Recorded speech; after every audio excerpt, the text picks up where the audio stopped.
Hi everybody, it's Ryder from hotspotting.com.au.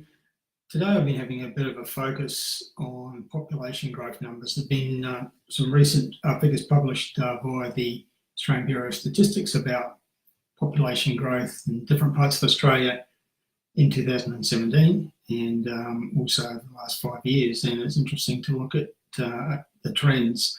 One of the things that stands out for me is that regional Australia has some of the outstanding performers on growth in population. We tend to, I think, too much focus in Australia in terms of economic matters and particularly in terms of real estate matters on just the capital cities, and we overlook many of our outstanding regional areas, many of which are actually larger in size in terms of their population and their economy than some of our capital cities.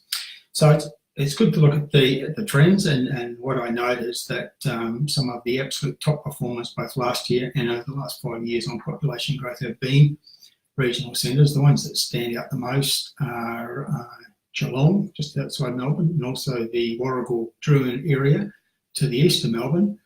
And in southeast Queensland, both the Gold Coast and the Sunshine Coast have been outstanding performers both last year and in the last 5 years in terms of percentage population growth.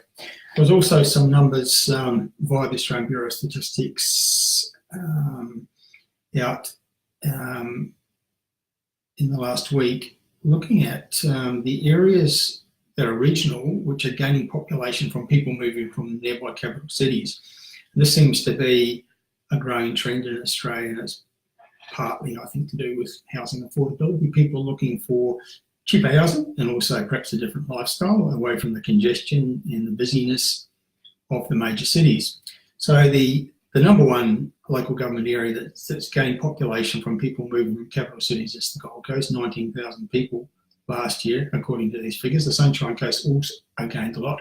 And then in terms of people moving from Melbourne, we've got the Gippsland region to the east of Melbourne, Geelong, again, a big gainer in that regard, and also Bendigo and Ballarat.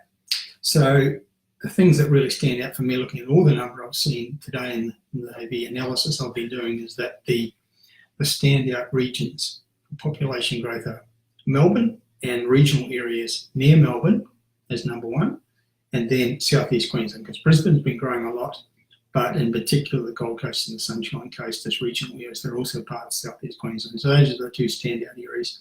I'm not suggesting that population growth is the be-all and end-all in terms of what property buyers should be focusing on, but certainly it's a factor to be considered amongst others. And when it comes to population growth in the last year and in the last 5 years, according to the numbers I've been looking at today, it's very much about Melbourne and Victoria and southeast Queensland.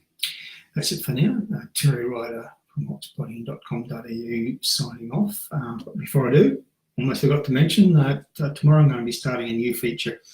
I'm going to be having a focus in these live broadcasts once a week on the hotspot of the week. So tomorrow night, 7:30, tune in and find out the first of the hotspots I want to focus on. So I'm just going to be talking about one particular location that stands out as an area worthy of note for buyers of real estate in the near future. So that's tomorrow evening, 7:30 in the eastern states, 5:30 here in Western Australia.